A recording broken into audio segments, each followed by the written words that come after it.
वैसिम्बमं वै मंगलम। जय जगजीव जोनि वेयाणो जगगुरु जगानंदो जगनाहो जगवंदो जय जगप्रियामोपयम्। जय सुयाण बभूतिथयराणं पश्चिमो जय जय गुरुगाणं जय महत्वा महावीर।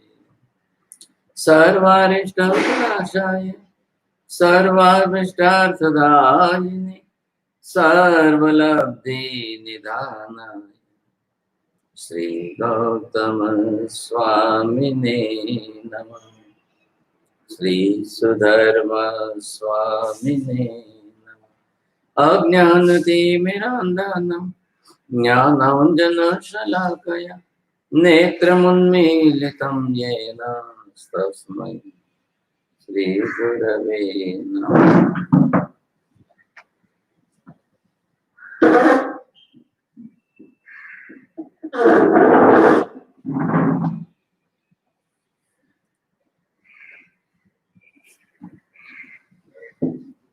बोलो, कल का विषय कुछ पूछना कि नहीं? नहीं पूछना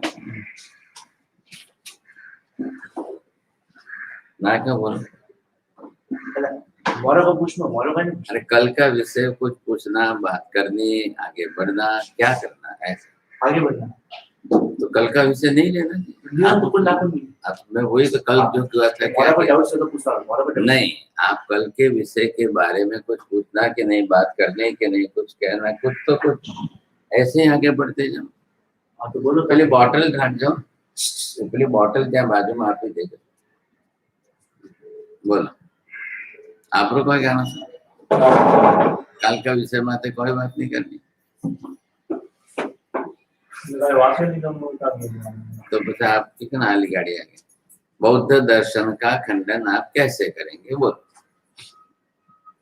बौद्ध दर्शन का खंडन हम ऐसे करेंगे कि कतरा लगे पहला ये को काल को कतरा लगने लाया ना, पहला काल को कतरा पेड़ लगाना है। बौद्ध खंडन वास्तव आप को लगे काल का विषय था कि नहीं, उम्र वो तो नहीं। बौद्ध खंडन वास्तव तो आप पहला लिखियो, जो को बताओ बस, पण सिवाय आपने नहीं पकड़ी जाए। हमें बौद्ध खंडन वहाँ पे कोई लगे को क्यों नहीं लगे?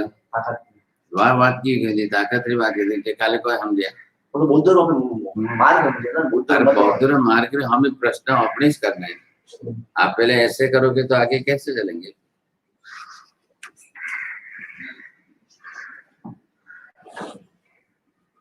बोलो, चार बौद्धों का क्या कहना है? चार मत जो अलग अलग उनके हुए हैं। सूत्रांतिक और वैशेषिक का पदार्थ को मानते हैं, लेकिन क्षणिक मानते हैं। और युगाचार पदार्थ को नहीं मान करके उनकी वासना को मानते हैं। और माध्यमिक पदार्थ को भी नहीं मानते और वासना को भी नहीं मानते।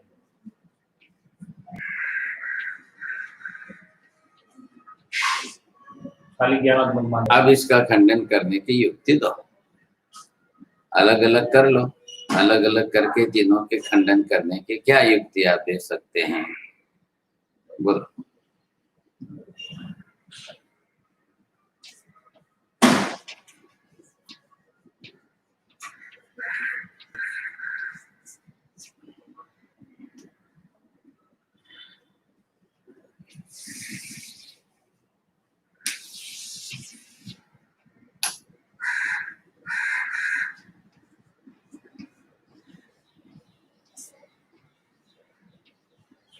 हम बोलते जाओ।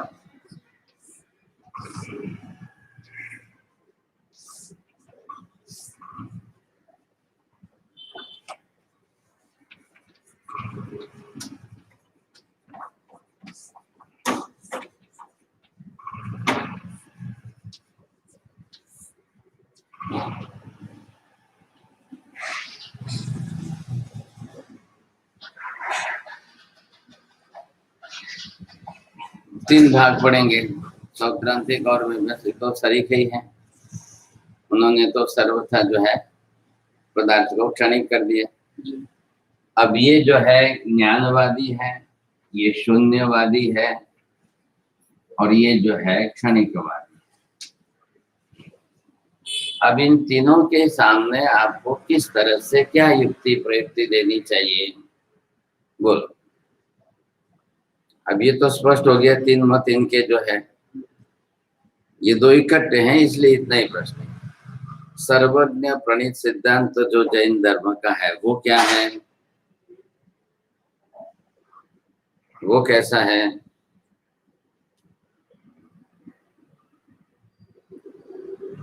क्यों देर लगाते? सर्वज्ञ प्रणीत जैन शासन का सिद्धांत वो क्या है? मैंने बोला वो रिपीट थोड़ी करना है। तो किस विषय से कनेक्शन? जो चल रहा है, रोज चल रहा है, क्या चल रहा है? अपन ऐसा मानते हैं कि भाई आत्मा नित्य है, नित्य है। आपको एक वाक्य में सीधा उत्तर देना है, आत्मा नित्य है। खाली आत्मा ही माना है क्या? द्रव्य गुण पर्याय को उत्पाद व द्रव्य त्रयात्मक कहा है। मुझे एक वाक्य बोल। उत्पाद व द्रव्य को, पदार्थ को उत्पाद व द्रव्यात्मक कहा है। चलो आप लिख लो, पहले एक वाक्य में लिखो। द्रव्य को पर्याय उत्पाद व द्रव्यात्मक कहा है, बस। त्रिपदात्मक लिखो ना, आप भी लिखो।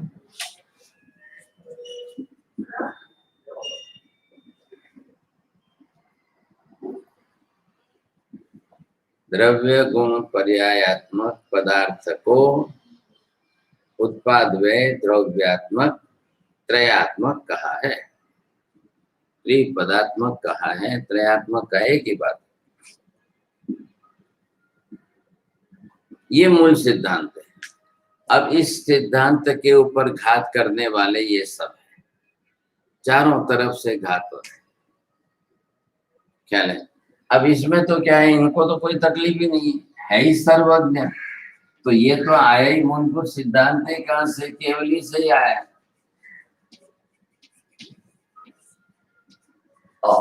अब केवली है ही त्रिकाल ज्ञानी और त्रिकाल दर्शनी, इनका सिद्धांत आया है। तो इनके सिद्धांत में जो पदार्थ स्वरूप ये हुआ और इसकी करने वाली पदार्थ व्यवस्था, बस ये बात दोनों अच्छी तरह से सेट हो गई। अब ये कैसा सिद्धांत है? त्रैकालिक सिद्धांत है। तीनों काल में सदा सत्य रहने वाला हो उसे ही त्रैकालिक कहते हैं। बोलो। तीनों काल में सदा सत्य रहने वाला हो उसे त्रैकालिक कहते हैं। बस अब इसमें आपको एक अक्षर भी इधर उधर करना नहीं। अब ये सब कौन है? सामने आक्रमण है। ये आक्रमण करने में इसमें वैदिक अवैदिक सब आ गए। उसी में का एक भाग बौद्धों का इधर ले लिया। अभी हम पाश्चात्य दर्शन की समीक्षा तो नहीं कर रहे, क्योंकि उन्होंने उस तरह से कोई ऐसी विचारणा नहीं की। क्या लाए? अब इस सिद्धांत की रक्षा करना ये जैनों का कर्तव्य है, पूरा फर्ज है उनको। अब आप कैसे करेंगे, कब करेंगे? सिद्धांत रक्षा, आप ध्यान रखना, सिद्धांत रक्षा सबसे बड़ी बात है, सबसे ऊपरी बात। आप सिद्धांत रक्षा नहीं कर सके और अपने ही सिद्धांत को तोड़ते हुए देखेंगे तो बहुत बड़ा नुकसान होता है। कैसे करेंगे, क्या करेंगे? अब ये भी आप आपत्ति तो देंगे। अब इसमें तो नहीं है, वैशेषिक मीमांसक सब आ गए, तो सब मिलकर के आक्रमण करेंगे। किसी भी रूप में आपके इस व्यवस्था को तोड़ने की बात करें। भगवान को केवल ज्ञान हुआ, भगवान सर्वज्ञ बने, उन्होंने त्रिपदी पदार्थ की देशना दी, पदार्थ स्वरूप को किस तरह से अस्तिकायात्मक पदार्थ स्वरूप का वर्णन किया और उसमें उनकी व्यवस्था उत्पाद व द्रव्य से, यही उनका मुख्य कर्तव्य था। अब इस कर्तव्य को तो केवल ही सर्वज्ञ के सिवाय करना संभव नहीं था। इसलिए भगवान ने भी सर्वज्ञ बनने के पहले जो है ये व्यवस्था नहीं की। सर्वज्ञ नहीं थे, सर्वज्ञ नहीं होने से जगत के अनंत अनंत पदार्थों को द्रव्य रूप में, गुण रूप में, अनंत पर्यायों के रूप में, उत्पाद आदि के तरीके से देखना जानना प्रत्यक्ष रूप में उनके लिए छद्मस्त अवस्था में संभावना नहीं थी। इसलिए मौन रहे, इसलिए नहीं कहा। बोलने जाएंगे तो कोई ना कोई अंश छूट जाएगा, तो असत्य अंश की आपत्ति आएगी। तो मौन रहे, सभी तीर्थंकर मौन रहते, ये नियम बन गया सबके लिए। कल आप इसके बारे में विवेचन लिख सकोगे कि भाई दीक्षा लेते ही भगवान मौन क्यों रहते हैं, दीक्षा लेते उसी दिन से व्याख्यान देना क्यों नहीं देते, क्या तकलीफ है उनको? संपूर्ण ज्ञान नहीं होने से। तो संपूर्ण किसको कहा? केवल ज्ञान। संपूर्ण जो है ज्ञान, तो संपूर्ण ज्ञान का प्रयोजन क्या है? अनंत अनंत समस्त ज्ञेय पदार्थों को जाने समझे देखे, वो संपूर्ण ज्ञान। तो कब कैसे होगा? समस्त शब्द का अर्थ अनंती पर्याय जितने हुई है वो। अब अनंती पर्याय देखने के लिए आत्मा के पास प्रत्यक्ष रूप में ज्ञान दर्शन भी उतने प्रमाण में चाहिए, नहीं तो नहीं होगा। और फिर उनकी व्यवस्था करने के लिए त्रिपदी के बिना पदार्थ की व्यवस्था हो ही नहीं सकती। त्रिपदी के अंदर 3 पद क्यों दिए इनको? उत्पाद वे और द्रव्य, ये पदार्थ में होने वाली प्रक्रिया है। आत्मा ध्रुव रहता है और उसका जन्म मरण होता है, और उत्पाद वे से देह धारण करता है और वही देह छोड़ता है और फिर जाता है, फिर ये नेचुरल हो रहा है, स्वाभाविक हो रहा है। अब जीव कर रहे हैं, जीव अपने कर्मों के अधीन कर रहे हैं, तो कर रहे हैं तो हो रहा है कि नहीं हो रहा है? तो हो रहा है, तो उस प्रक्रिया को किस रूप में कहना? इसलिए उत्पाद वे द्रव्य के 3 शब्दों को जोड़ करके उन शब्दों से कहा है। इन्होंने इन 3 शब्दों को अलग कर दी करके ये जो है पदार्थ को क्षणिक कहेंगे, ये ज्ञान में कहेंगे, ये शून्यात्मक कहेंगे। शून्यात्मक का मतलब क्या हुआ? अभावात्मक हुआ। शून्यम इति अभावात्मकम। अब ये अभावात्मकता सिद्ध करेंगे तो फिर कैसे होगा?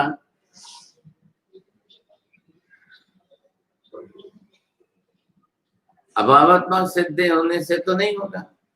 जब आप पदार्थों का सर्वथा अभाव सिद्ध कर दो, ये क्या कह रहे हैं योगाचार वाले जो है, ये इनकी तरफ से बस खाली वासनात्मक, वासना ज्ञान में पड़ी और ज्ञान में संस्कार पड़े, उसी से चलो भाई, ये कुछ भी नहीं है। आधे तो इनके जैसे ही हो गए है, तो मूल में तो शून्य योगा के अंदर पदार्थ का अभाव तो मान लिया। अब उन्होंने इन सब की कक्षा जो है ज्ञान में मान करके वासना से तृप्ति मान ली। अब इनके खंडन के लिए क्या एक युक्ति देते हो? बोलो, एक ही वाक्य बोलना है। कारण बिना कार्य नहीं होता। आप पहले इधर जो है इनके लिए आप ये ज्ञानात्मक वासना से सब कुछ मानते हैं, सबकी व्यवस्था कर रहे हैं। आपने नहीं सुना हो तो ध्यान में रखो, धर्म कीर्ति हुए इनके बौद्ध आचार्य क्या, और धर्म कीर्ति ने प्रमाण वार्तिक लिखा है, न्याय का ग्रंथ है। बहुत सारी युक्तियां तर्क दे करके उन्होंने प्रमाण वार्तिक के अंदर इतनी बातें उन्होंने बनाई, इतनी बातें बढ़ाई, लेकिन वो अभिनिवेशिक भाव से अपना मत ही सिद्ध करने के पीछे लगे। सामान्य ग्रंथ नहीं है, क्या लगे? अब इस तरह से ये करते, युक्तियां देते हैं, लेकिन एक वाक्य के अंदर आप क्या कह सकते हो? मान लो उनको कोई दृष्टांत ही देना है, चलो आपके मन में तो पदार्थ तो है ही नहीं, आप तो वासनावादी हो, ज्ञान से वासना में संस्कार हो गए आपका, तो हर्ष शोक और तदत्तर रचना, इसमें भी क्या बनाया आपने? वासना ही बताई। तो जब आपको भूख लगे तब आपको जो है उस वासना से तृप्ति हो जानी चाहिए, पदार्थ तो है ही नहीं, तो आपको रोटी सब्जी दाल चावल कुछ पदार्थ खाने की तो आवश्यकता ही नहीं रही, जब पदार्थ है ही नहीं ना, सुगंध नहीं, वासना। जैसे आपने हर्ष शोक और तटस्थता को वासना में बता दिया, पदार्थ नहीं है, पदार्थ कुछ नहीं, उसके अंदर वैसी वासना जग गई, वैसी इच्छा हो गई, बस हो गया। तो ऐसे ही मान लो ना, फिर इधर भी ऐसे ही मानो, क्या तकलीफ है? खाने की जरूर क्या है? खाना तो हमारे अंदर वासना में है ना, संस्कार में है। बस आप जो अंदर इच्छा कर लो, मैं रोटी खा रहा हूँ, सब्जी खा रहा हूँ, दाल खा रहा हूँ, चावल खा रहा हूँ, ये हो रहा है, ये खा रहा हूँ, ये पी रहा हूँ, ये खा रहा हूँ, ये पी रहा हूँ, हो गई वासना, आपकी तृप्ति हो जाएगी। शरीर की तृप्ति कैसी होगी? वासना से शरीर नहीं, पेट नहीं भरता है। कहला है वहां उनके पास उत्तर देने में क्या है साधन? बोल। ये जिसको बोलते हैं ना ग्रामीण भाषा के अंदर सादी बात का उत्तर दिया। तुम पूरा प्रमाण वार्तिक ग्रंथ लेकर आओ, तुम्हारे पूरे ग्रंथ के उत्तर जो है एक शब्द में, इसको ये ग्रामीण बेचारा है उसको समझाना है। आप कैसे समझाते हो? बोल। बहुत मुश्किल हो गया प्रमाण वार्तिक लिखने के बाद भी इतनी छोटी सी बात का उत्तर देना उनके लिए बहुत मुश्किल। वो ग्रामीण बोलता है, भाई साहब मेरे को आप तर्क युक्ति बुद्धि कुछ भी मत बताओ, कुछ भी मत सिखाओ, मुझे नहीं, मुझे आप इतना समझाओ बस। अब क्या करेंगे? उसको क्या देना? नहीं, पदार्थ कुछ भी नहीं है, पदार्थ का अस्तित्व ही नहीं है, बस वासना से ही तृप्ति हो जाती है। तो वासना से तृप्ति होती है, पेट भरता है क्या? करो, चलो तुम बैठो यहाँ पर। तो ये सब बातें सामने लाग, अब आप उसको कार्य कारण भाव किसमें होगा?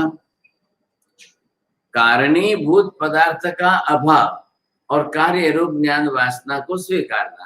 अब कार्य कारण भाव बैठाना कहाँ पर? बात ही नहीं हो रही है तो वो कहाँ बैठे? जब पदार्थ ही नहीं स्वीकारते हो, आप पदार्थ स्वीकारने के लिए तैयार नहीं हो, तो बात बैठेगी कैसे? अरे कार्य कारण भाव बैठने में दो साधन चाहिए तो चाहिए कि नहीं चाहिए? तो ये इसमें पहले इन्होंने क्या कहा था, जब बात चल रही थी तब उन्होंने क्या कहा था कि हाँ उत्पाद व द्रव्य तुम्हारे निमित्त रूप जो है घट मुकुट और सुवर्ण, सोने का घड़ा, सोने का मुकुट और सोना द्रव्य। अब ये साधन निमित्त है तो वासना जगी कि पदार्थ भावे वासना, यह वासना की नित्यता, और वासना की नित्यता है तो सभी वासनाएं निरंतर जगती ही रहेगी। पदार्थ का अभाव है या पदार्थ सामने आए तब उस प्रकार की वासना जगती है, तो कार्य कारण भाव के अंदर फिर आपको पदार्थ मानना पड़ेगा। आप पदार्थ का अभाव कहो और फिर वासना की बात कहो, तो चलो भाई वासना ही सिद्ध करो। आप कितने प्रकार की वासना है? जगत में तो पदार्थ अनंत है, वासना आपके यहाँ पर कितने प्रकार की है? संस्कार आपके यहाँ वासना जन्य संस्कार है, तो वासना में से कितने प्रकार के संस्कार आपके जन्मेंगे? कितने पदार्थ की व्यवस्था आप कितने वासना की व्यवस्था करते हो? अब कोई निमित्त के बिना पदार्थ नहीं है तो जितनी वासना है सब अनंत एक साथ में। जो आदमी 1 सेकंड के लिए हंसेगा वो उसी सेकंड में रोएगा। फिर बदतो व्याकत परस्पर विरोधाभास आएगा। हंसना रोना दो एक साथ में नहीं हो सकता है। आप करें बताओ, बोलो दोनों साथ में कैसे होगा? परस्पर विरुद्ध है। हंसना रोना क्या है? क्रिया है। क्रिया है तो किसकी क्रिया है? कौन रोता है, कौन हंसता है? आत्मा रोती है, आत्मा हंसती है, कि शरीर होता है, शरीर हंसता है? आपरे हिसाब से तो शरीर मानो सही है। आप आत्मा मानो, ये शरीर मानो। आत्मा तो रोती नहीं है, आत्मा तो हंसती नहीं है, आत्मा तो गाती नहीं है। वो एक अलग बात है, क्या लायक वो बात मत कर। पहली बात, ये क्रिया का कर्ता कौन है? आत्मा। शरीर पुद्गल है, जड़ है, और ये क्रिया हंसना रोना आदि कैसी है? संवेदनात्मक है। इसमें वेदन संवेदन है। वेदन संवेदन किसका गुण है? आत्मा का है। वो पुद्गल में थोड़ी है। अगर पुद्गल में मानोगे तो मृत शरीर के अंदर आपको वेदन संवेद हंसना रोना सब मानना पड़ेगा। अब वो कोई पदार्थ हंसने रोने की बात ही नहीं कर रहे, उसमें कहां से वेदन संवेदन आएगा?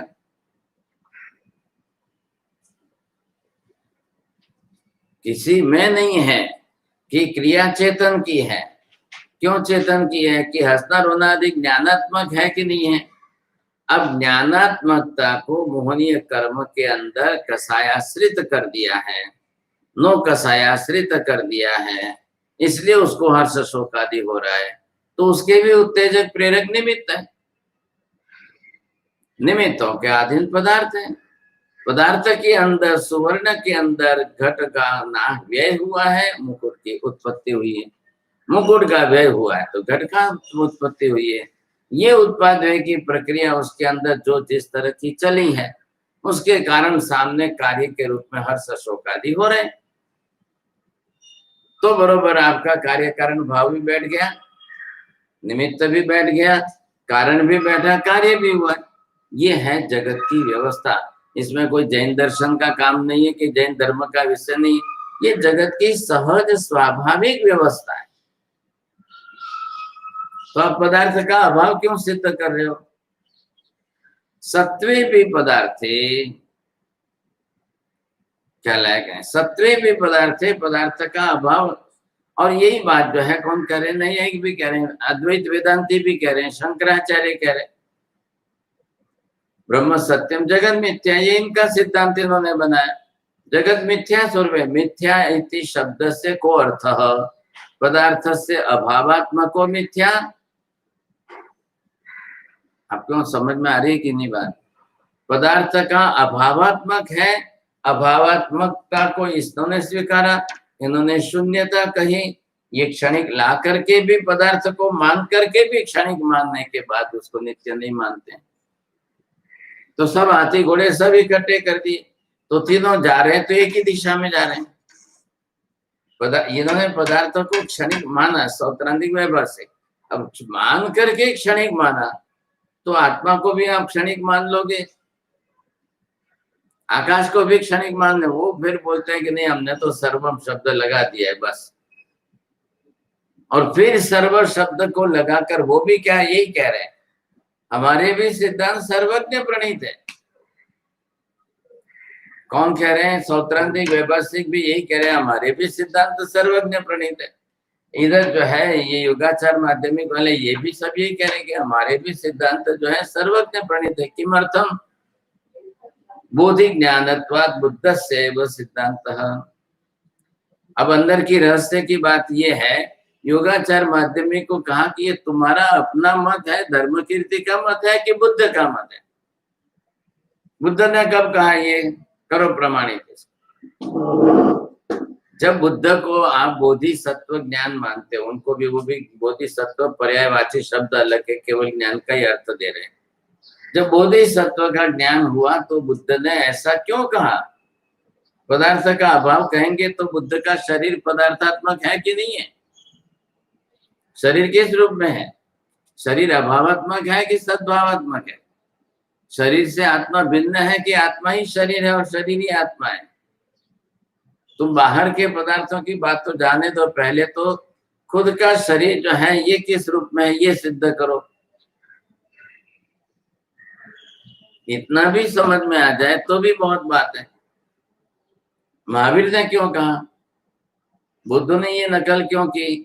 प्रत्येक जैन तीर्थंकर को वृक्ष के नीचे ही केवल ज्ञान होता है।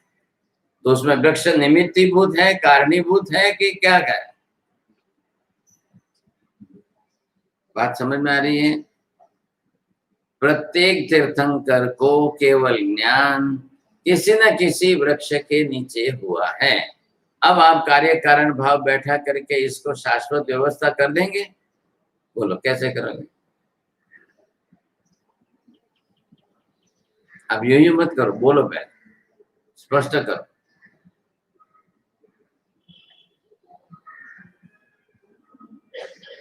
भगवान तो बोलो ना, बस शासन व्यवस्था करें, कैसे करें? कैसे करें? आप कर रहे हो, आप हाँ बोला इसलिए मैं कह रहा हूँ, बोलो। नहीं तो नहीं बोला। वो बोधी चाट के नीचे उनको केवल ज्ञान हुआ। उधर की बात मत करो अपनी। मैंने क्या बोला अभी? वाक्य कौन सा है? वाक्य पकड़ना चाहिए। 2 बार मैंने बोल दिया, फिर क्यों नहीं ध्यान दे रहे?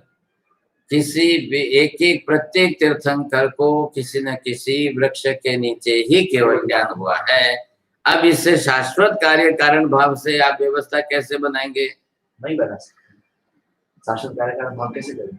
बोलो ना। तो पहले वही तीर्थंकर जो अगले चॉइस में होंगे वो तीर्थंकरों को इसी वृक्ष के साथ केवल ज्ञान होगा, ऐसा कुछ तो है ही। वृक्षा भावे केवल ज्ञान भवितुम अर्हति न वा? ना ना क्या ना? वृक्ष के ना क्यों? वृक्ष के अभाव में भी केवल ज्ञान हो सकता है। हाँ ये बोलो तो नाना क्या बोलो? वृक्ष सत्वे भी केवल ज्ञानम, वृक्षा भावे भी केवल ज्ञानम, वृक्षस्य कारणीभूतत्व नास्ति, वृक्षस्य कारणीभूतता नास्ति, वृक्ष केवल ज्ञान में कारणीभूत नहीं है। कारणम तीर्थंकर व्यतिरिक्त अन्य बहवा जना संति, बहुत लोग हैं ऐसे साधु साध्वी आचार्य उपाध्याय गणधर आदि, बिना वृक्ष के केवल ज्ञान हुआ है। तो वो वृक्ष के नीचे तीर्थंकरों को केवल ज्ञान क्यों हुआ? तो वृक्ष की क्या, वृक्ष का क्या संबंध आता है? वृक्ष से कारण कार्य कारणीभूत कोई संबंध नहीं है, केवल संयोग निमित्त है, केवल संयोग निमित्त है। तो क्यों गए तीर्थंकर वृक्ष के नीचे? उनको धूप सहन नहीं होती थी इसलिए गए। सभी तीर्थंकरों को दिन में केवल ज्ञान हुआ है, महावीर स्वामी को दिन के अंतिम भाग में हुआ है। क्या है फर्क? तो इतना ही है। अब इस स्थिति में वृक्ष का निमित्त कारण कुछ भी नहीं है, कारणीभूत निमित्त नहीं है, संयोगिक निमित्त। और संयोगिक निमित्त का मतलब ये हो, संयोगो भवतु वा मा भवतु, कहानी तत्र। किसी को केवल ज्ञान वृक्ष के नीचे हो, किसी को केवल ज्ञान वृक्ष के नीचे न हो, उसमें कोई फर्क नहीं पड़ता है। मरुदेवा माता को हाथी की अंबाड़ी पर केवल ज्ञान हुआ, तो उसका मतलब ये थोड़ी है कि हाथी का कार्य कारण भाव बैठता है, कुछ नहीं। केवल ज्ञान कर्म क्षय से होता है, घाती कर्मणाम क्षयत्वादेव केवल ज्ञानम। अब उसमें अन्य किसी का निमित्त नहीं, ये प्रबल निमित्त जो है वो एक ही कार्य कारण भाव है। घाती कर्मणाम क्षयो भविष्यति एव तरी केवल ज्ञान से प्राप्ति भविष्यति। भाविक घाती कर्मणाम क्षयो न भवति चेत कुत्रापि कस्यापि केवल ज्ञान से प्राप्ति नैव संभवति। भले कोई भी हो, केवल तीर्थंकर हो या ना हो, कोई भी हो। अब उसके लिए आत्मा के साथ कर्म का जो मुख्य कार्य कारण भाव संबंध है वो जोड़ा है, न हाथी का है, न वृक्ष के नीचे है, न कोई कारण से, कुछ भी नहीं, कोई भी संबंध नहीं जोड़ना। अब इसके कारण शाश्वतता नहीं बैठती है तो भविष्य के अंदर जो भी केवली होंगे उनको, कोई तीर्थंकर होंगे, उनको जरूरी नहीं है कि वृक्ष के नीचे केवल ज्ञान होगा।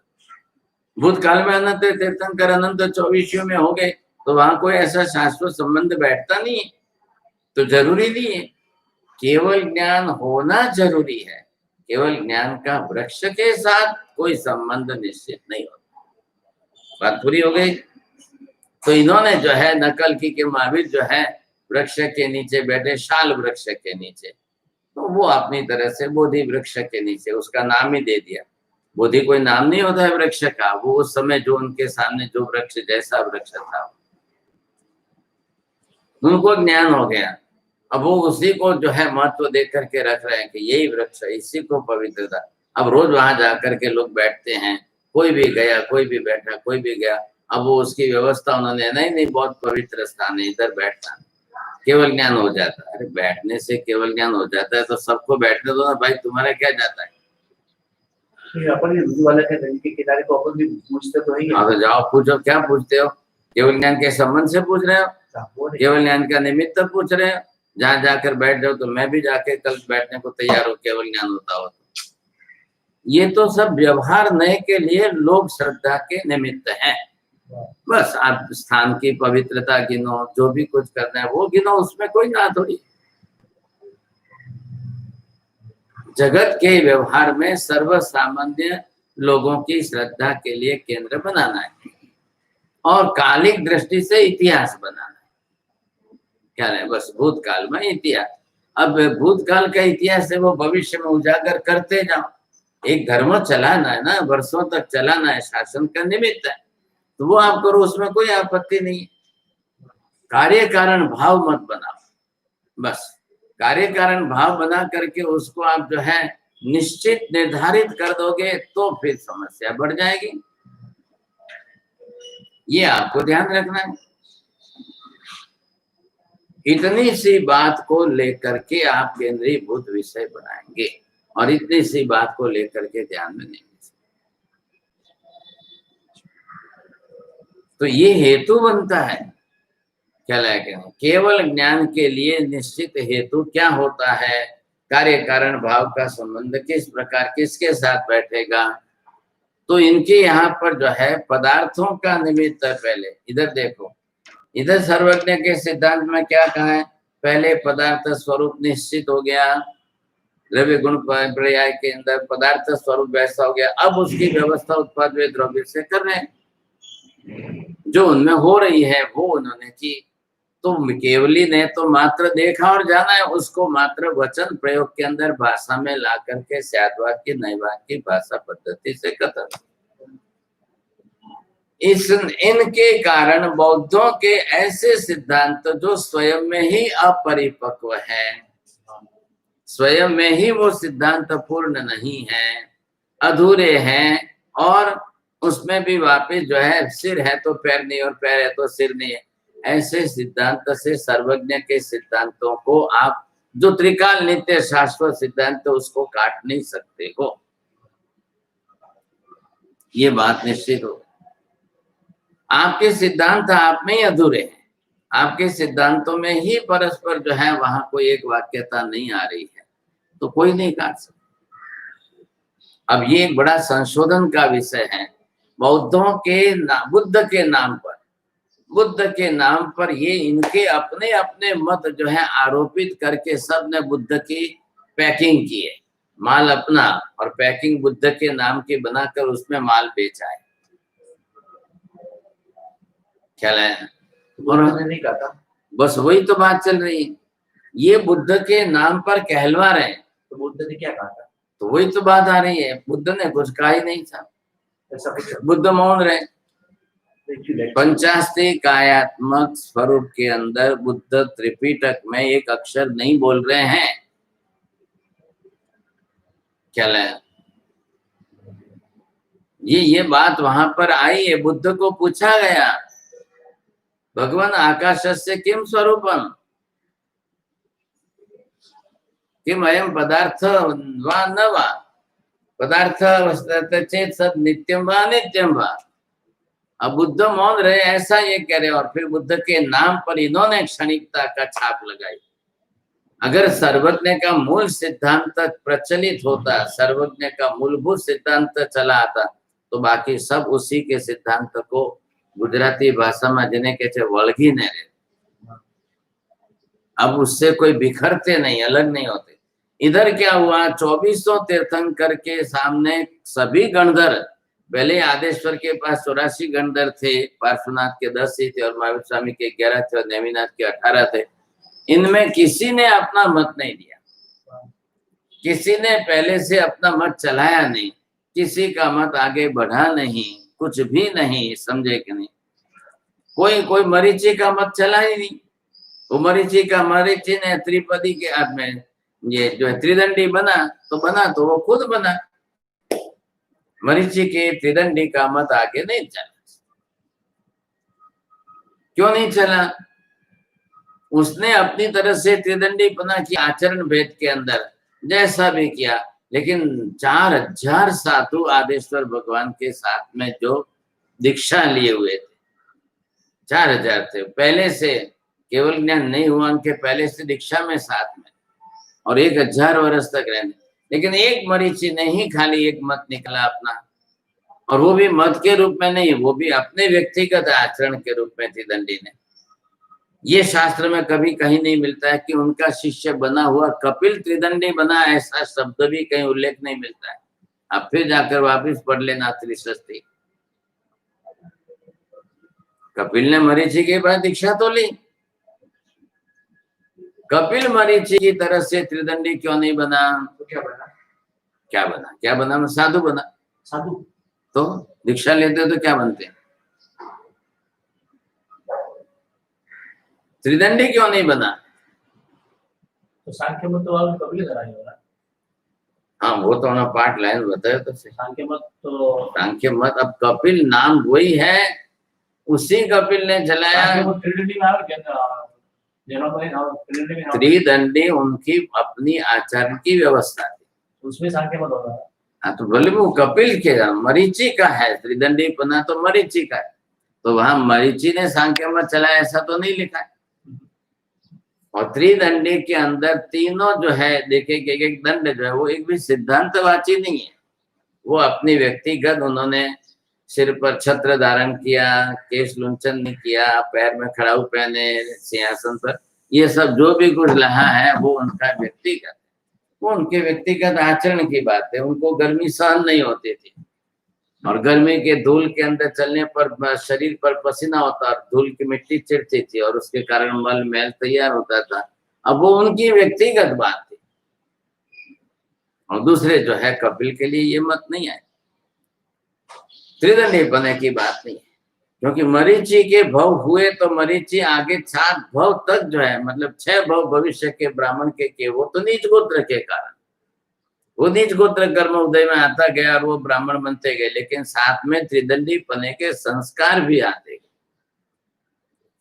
तो आगे जितने तीसरे भव के बाद में जितने भी भव उसने किए हैं उसमें ब्राह्मण भी बना और साथ में त्रिदंडी बनता गया। 6 बार जो है ब्राह्मण बना और ये 7 बार त्रिपदी त्रिदंडी बना। 7वां मतलब मरीचि का भव भी गिनो तो मरीचि के भव में तो आदेश्वर के पौत्र है, भरत चक्रवर्ती के पुत्र है। तो ये कपिल ने त्रिदंडी वेश नहीं लिया तो उस वेश साधु वेश के अंदर उसने सांख्य मत का प्रवर्तन किया। आप ये पढ़ के आना कल त्रिषष्टि क्या लाएगी। सांख्य मत का प्ररूपण किया ये आपने उसमें बताया, श्लोक के अंदर लिखा है। लेकिन अब जो है त्रिदंडी पना बना, ऐसा कपिल के लिए त्रिदंडी शब्द नहीं आता। यद्यपि त्रिदंडी गुरु का शिष्य बना है, मरीचि तो मरीचि ने त्रिदंडी बना धारण किया है, तो उसे उनके गुरु वैसे जरूरी नहीं है, जरूरी नहीं है। आचरण भेद के अंदर अगर मेरे गुरु ने कोई अपने आचार के अंदर फर्क किया है तो उनके रोग बीमारी आदि किसी कारणों से किया है तो जरूरी नहीं है कि शिष्य वो करे। क्या लगेगा। अब कपिल के शिष्य आगे पीछे कौन हुए, दूसरे हुए, कोई किसी का नामोल्लेख नहीं मिल रहा है। इतिहास बहुत लंबा चौड़ा है और काल बहुत लंबा है, तो अब इसमें नहीं मिल रहा है, कोई आधारभूत प्रमाण नहीं मिल रहे हैं। और इधर ये सांख्य मत वाले जो अपने कपिल की बात कर रहे हैं वो उनको त्रिदंडी का शिष्य बनाते ही नहीं, मानते ही नहीं। सांख्य मत का जो निर्माण है और उसके अंदर जो कपिल मुनि की बात है वो तो अभी के हैं, अभी के मतलब इसी 2000 साल के अंदर है। और ये कपिल हुए तो इसको तो एक कोड़ा कोड़ी सागरोपम काल जा रहा है और एक कोड़ा कोड़ी सागरोपम काल के इतने लंबे काल के अंदर एक भी मत इतना लंबा चला नहीं है। एक भी सिद्धांत, एक भी मत जो है ऐसा उल्टा मत कोई नहीं आया। काल लंबा है ना। आदेश्वर भगवान हुए तीसरे आर्य के अंत में, मरीचि तीसरे आर्य के अंत में आदेश्वर भगवान के शिष्य है। अब उस समय का चला हुआ सांख्य मत और ये जो मान रहे हैं सांख्य दर्शन, कोई भी हाथ में ले लो और उनके जनक जो कपिल मुनि है उनका चरित्र पढ़ लो, एक अक्षर की कोई ऐसी बात नहीं आती। आप पढ़ लो, देख लो आज जाकर सांख्य मत की पुस्तक निकालो और सांख्य मत के जनक कर्ता जो है कपिल मुनि की बात जो है वो देखोगे तो बिल्कुल वो ऋषि मुनि की बात आ रही। कपिल मुनि उनके वहां पर वो तो ऋषि मुनि कहते हैं ना, वहां उनको भी मुनि कहते हैं। ऋषि को जंगलों में रहते हैं, वो ऋषि जीवन है उनका। और ये कपिल भी गोदा स्वामी जी की जीवी है। हाँ, ये कपिल तो वही है, ये कपिल वही है, बरोबर। अब ऐसी स्थिति के अंदर वो एक इतिहास की घटना हो गई। यहाँ बात हम किसकी चल रहे हैं, ये सब कौन है, ये सिद्धांतवादी है, सिद्धांत के सर्जक हैं। हम कौन है, सिद्धांत के श्रद्धा वाले हैं, हम सिद्धांतों को मान करके अपना जीवन जीने वाले। ये तो महापुरुष सिद्धांत के सर्जक है। अब इधर केवल ऐसे सर्वज्ञ भगवंतों ने जो सिद्धांत की व्यवस्था पंच पदार्थ, पदार्थ स्वरूप की और पदार्थ व्यवस्था त्रिपदी की, अब इनको ये सब तोड़ने के लिए, खंडन करने के लिए सामने आक्रमण कर रहे। अब इनके आक्रमण में दम क्या लग रहा है आपको, क्या किस तरह से इनके आक्रमण टिक पाएंगे क्या। और ये व्यवस्था इतनी सचोट व्यवस्था है, सुदृढ़ व्यवस्था है, अस्थि कायात्मक पांचों पदार्थों का स्वरूप, उसमें बैठने वाली त्रिपदी की व्यवस्था, त्रिपदी से ही पदार्थ इस तरह से हो रहे हैं। अब इसको कोई संबंध ही नहीं, ये एक भी मिल करके नहीं तोड़ सके, आप समझिए। और मेरी बात थोड़ी ध्यान से सुन लो, क्या लगेगा, कंसंट्रेशन पूरा रखना। बस इन 5 पदार्थों का स्वरूप, इससे क्या हुआ, जगत की व्यवस्था, जगत का स्वरूप हो गया। क्यों स्वरूप का जगत क्या स्वरूप हुआ? अस्थि कायात्मक ऐसे 5 पदार्थों की सामूहिक सम्मिलित संज्ञा ही जगत है। बोलो, अस्थि कायात्मक पांचों द्रव्यों की सामूहिक संज्ञा ही जगत है। बस, और उनमें ही हो रही उत्पाद द्रव्य की व्यवस्था से सारी व्यवस्था चल रही। महावीर करने नहीं गए हैं, कुछ भी नहीं किया है, नेचुरली उसके अंदर जो हो रहा है वो। अब सूर्य का उदय होना और सूर्य का अस्त होना नेचुरल हो रहा है कि किसी के करने से हो रहा है? सूर्य खुद भी नहीं कर रहा है। तो पदार्थ पहले ध्यान में किया, मैंने क्या बोला है? सूर्य खुद उग ही रहा है। अरे सूर्य भगवान सूर्य को, इधर उधर मत जाओ आप। दिन रात की व्यवस्था सूर्य चंद्र खुद कर नहीं रहे हैं, तो फिर कैसे हो रही है? करता कौन है? नहीं, ऐसा मत बोलो, करता तो आपको बोलना पड़ेगा कि नहीं, दिन रात की व्यवस्था। तो फिर कौन करता है? सूर्य चंद्र की कौन? फिर वही बात आई, सूर्य चंद्र का परिभ्रमण। हाँ बरोबर, सूर्य चंद्र का परिभ्रमण जो है दिन रात का नियामक है। बस गति के कारण, सूर्य चंद्र की गति के कारण दिन रात की व्यवस्था हो रही है। सूर्य तो देव, उसमें वो अपनी व्यवस्था कर रहा है, वो बैठा है, वो अपना राज्य चला रहा है, वो जो कुछ कर रहा है। अब उसकी गति, और पीछे इधर देखो, सूर्य चंद्र का रथ है, उसके पीछे जो उद्योत नाम कर्म और आतप नाम कर्म के पृथ्वी कायिक एक केंद्रीय जीव। आप ध्यान में लो शब्द, ये जीव कौन है? पृथ्वी कायिक एक केंद्रीय जीव, और वो स्पेशल उनकी प्रकृति है उद्योत और आतप नाम कर्म। उसके कारण इनका प्रकाश फैल रहा है और गति हो रही है। तो गति करते करते प्रकाश की भी गति साथ में होगी कि नहीं होगी? आप रास्ते पर गाड़ी चलते देख रहे हो, गाड़ी के दोनों तरफ 2 हेडलाइन लगाई है, जैसे गाड़ी चलेगी तो उसका प्रकाश भी साथ में गति करेगा कि नहीं? तो ये चल रहे हैं, सूर्य चंद्र नित्य गतिशील है। अब नित्य गतिशील है और इनके पीछे अगर उद्योत नाम कर्म का प्रकाश फैल रहा है तो ये चलते जा रहे हैं, प्रकाश की गति हो रही। पूरे जगत की व्यवस्था में प्रकाश की व्यवस्था का आधार सूर्य चंद्र की गति को माना है। क्यों माना है? अखंड और निरंतर गति है, इसलिए माना है। अब इस अखंडता और निरंतरता के कारण भूतकाल कितना बीत गया? अनंत बीत गया। अनंत काल से इनके विमानों की गति तो हो रही, तो इतना अनंत काल का आयुष्य थोड़ी है सूर्य चंद्र का। तो वो तो अंदर उत्पन्न होने वाले देवी देवता। अभी ये धरती है, जमीन है, ये जमीन कब से है? और हम कितने लोग आए, कितने मरे, कितने जन्मे, कितने चले गए? क्या धरती को क्या फर्क पड़ा है? चींटी मकोड़े भी इसी पर है, पशु पक्षी भी इसी धरती पर है, मनुष्य स्त्री पुरुष हम सब इसी धरती पर है। धरती को क्या फर्क पड़ा? हमारा आयुष्य कितना? 100 बरस का। आदेश्वर भगवान का कितना था? अब उसमें से भी पहले आरे में कितना? आपका आयुष्य कितना भी हो, कितना भी हो, सागरोपम पल्योपम पल्योपम सागरोपम। अब सागरोपमों से ज्यादा तो आयुष्य नहीं है। तो होता था पहले आरे, दूसरे आरे, तीसरे आरे में, उससे भी आयुष्य बड़े बड़े होते थे। वो ये नहीं है कि 84 लाख पूर्व का ही आयुष्य सबसे बड़ा है। 84 लाख पूर्व से भी बड़े बड़े आयुष्य पहले दूसरे आरे में होते ही थे। पर वो आए तो भी जमीन पर, धरती पर जन्मे, आए, जन्मे, जीवन लिया, मरे और चले गए। उससे पृथ्वी को क्या हुआ है? तो जम्बू द्वीप आदि, पृथ्वी आदि सब शाश्वत व्यवस्था है कि नहीं है? अस्तित्व नित्य हो गया, और अस्तित्व त्रिकालवाची, त्रिकाल नित्य हो गया, तो अनंत अनंत पृथ्वी कायिक जीवों को आकर इस जम्बू द्वीप की पृथ्वी में जन्म लेना, जीवन जीना, मरना, ये चलता ही रहेगा। मरने के बाद भी चले भी जाएंगे तो उनकी पृथ्वी कायिक जो देह शरीर पड़ा है फुदगल में, दूसरे आएंगे, दूसरे जन्मेंगे, तीसरे आएंगे, तीसरे जन्मेंगे, ये जन्मेंगे, वो जन्मेंगे, आएंगे, जाएंगे, मरेंगे। अब अपना अपना नाम कर्म सबका है, और नाम कर्म के आधार कोई रत्न में गया, कोई धातु में गया, कोई पत्थर में गया, कोई किस में गया, कोई किस में है, सब पृथ्वी का ही। तो ये चलता रहेगा, क्रम अनंत काल तक चलता रहेगा।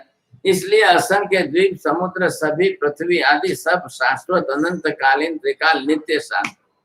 इधर देखिए, जितना जैन धर्म ने पदार्थों की ध्रुवता बताकर त्रैकालिक नित्यता शाश्वतता सिद्ध की, उससे सर्वथा विरोधी चल करके इन्होंने क्षणिकता और शून्यता निश्चित कर दी। अब इधर देखो थोड़ा सा, आप आंख बंद मत करो। ये इनसे विरुद्ध जा रहे हैं, हाँ, ये इनसे विरुद्ध जा रहे हैं, ये इनसे विरुद्ध आ रहे हैं। कैसे? ये तो शून्य ही मान रहे, कुछ है ही नहीं। इससे विरोधता सिद्ध कर दिया, पहले ये समझ के करो। क्षणिक, ये तो आत्मा को क्षणिक मान रहे हैं, वो तो आत्मा को मान ही नहीं, वो तो है ही, और ये कह रहे आत्मा है लेकिन क्षणिक है। अरे विरोधता बोलो ना पहले, विरोधता कैसे सिद्ध हो रही है? दोनों की परस्परता। हाँ, ये तो नाम बोल रहे हो, आप बोल रहे हैं। अरे पदार्थ जब है ही नहीं तो उसका ये धर्म कैसे सिद्ध होगा? तो विरोधी हुआ धर्म, वही तो आपको सिद्ध करना आना चाहिए कि नहीं। अभावात्मक है तो धर्म कहाँ से आया? क्षणिक कैसे हुआ? हाँ, अगर पदार्थ ही नहीं अभाव, हाँ, तो क्षणिक। तो ये भी जो है क्षणिक मानकर इस दिशा में जा रहे हैं, ये सिद्ध करना है आपको। हमारा साहब एक बात समझ लो, जैन दर्शन का जितना अभ्यास दुनिया में नहीं हो रहा है, उससे 1000 गुना ज्यादा बौद्ध धर्म का अभ्यास हो रहा है। कितने बड़े दुख की बात है। इतना सचोट, इतना युक्ति संगत सिद्धांत सर्वज्ञ का होते हुए भी ये नहीं चल रहा है इतना। चलो भाई हम मान ले कि जैन जैन जैन, अरे जैन में भी 1% सिद्धांत मानने वाले कितने? 1% की बात करो, चलो 100% जैनों में से आप जाओ, खाली इतना ही पूछो त्रिपदी का सिद्धांत कैसे करता है। गृहस्थ को छोड़ दो, साधु साधियों को जाकर के पूछो, बोलो पहले त्रिपदी का सिद्धांत कैसे करता है। कितने मिलेंगे आपको? ना हमारे तो साइड में ओली चाले छे, हमारे तो 70 में ओली। अरे भाई हमें ओली नहीं पूछता, तमें आ तो बोलो त्रिपदी। अरे 3 पद के अर्थ की बात भी आती है तो भी बोलना मत। हाँ त्रिपदी त्रिपदी એટલું સાંભળે છે, ભગવાન બોલે છે ને ઉપર નહીં વિગમી દવે, બસ એનાથી આગળ બીજું વાક્ય બોલવું એમના માટે અઘરું છે। एक वाक्य थी बीजू वाक्य बोलવું अघरू છે મારા સાહેબ। जो हमारा तो पूरा मूल ओरिजिनल स्रोत है, मूल उद्गम स्थान है। आ पूरा आखू बधु श्रुत शास्त्र निकलो क्या थी? त्रिपदी के वचन में से निकला। गंगा इतनी बड़ी है, आपको इतनी बड़ी गंगा दिख रही, लेकिन गंगा उद्गम का है, उसका उद्गम जो है वो गंगोत्री है। तो वहां गंगोत्री देखने जाओ तो इतना ही पानी बर्फ जो है पिघल करके गिर रहा है बस। तो मूल हमारा इतना 45 आगम गिनो, 14 पूर्व गिनो, सब कुछ गिनो, इतना सारा श्रुत शास्त्र समुद्र के जितना उसका उद्गम तो खाली त्रिपदी है। तो फिर क्या बोलेंगे? तो भगवान ने त्रिपदी का स्वरूप बताया है। भगवान ने जो है अस्थि कायात्मक 5 पदार्थों का स्वरूप कहाँ बताया है? तो सब त्रिपदी त्रिपदी तो बोलता है, लेकिन त्रिपदी घटती किस पर है? रेल चलती है पटरी पर, लेकिन पटरी है किस पर? नहीं, वो तो पटरी पर चलती है, तो जमीन पर नहीं चलती है। तो जमीन नहीं है क्या? जमीन नहीं है तो पटरी कहाँ किस पर है? तकलीफ ये हो रही है ना। इनका 1000 गुना अभ्यास हो रहा है अपना, 1000 गुना अभ्यास हो रहा है। आज एक हिंदुस्तान में कितनी यूनिवर्सिटियां हैं, और कितनी यूनिवर्सिटी में जाओ बौद्ध धर्म की स्टडी हो रही है, और जैन धर्म का पूछो तो 1000 में से 1-10 यूनिवर्सिटी भी नहीं है जहाँ जैन धर्म का अभ्यास है। 10 यूनिवर्सिटी गिनने के लिए काका आटलू मोटू गुजरात छे, आटला मोटा गुजराती गुजरात यूनिवर्सिटी। अब गुजरात यूनिवर्सिटी में पण जैन धर्म नो पायानो कोई अभ्यास नहीं, कहीं करता कहीं नहीं। बोलो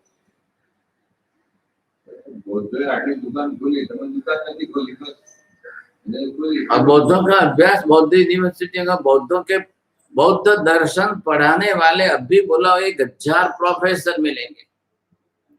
1000 प्रोफेसर बोल रहा हूं मैं, और आप बोलाओ सामने की जैन फिलोसॉफी पढ़ाने वाले ऐसे प्रोफेसर कितने मिलेंगे? ऐसा आप अपने मंदिर के अंदर जो शिक्षक है, पढ़ाने वाले पंडित है, उनका नाम लेकर राजी मत होना।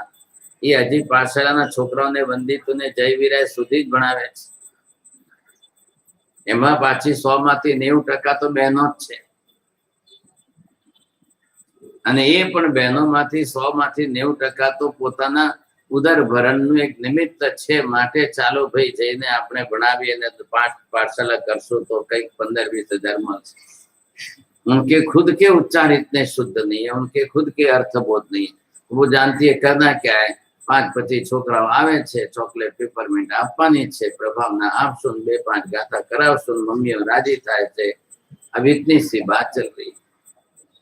मैं बोल रहा हूँ प्रोफेसर जो जैन धर्म की त्रिपदी की स्टडी करा सके,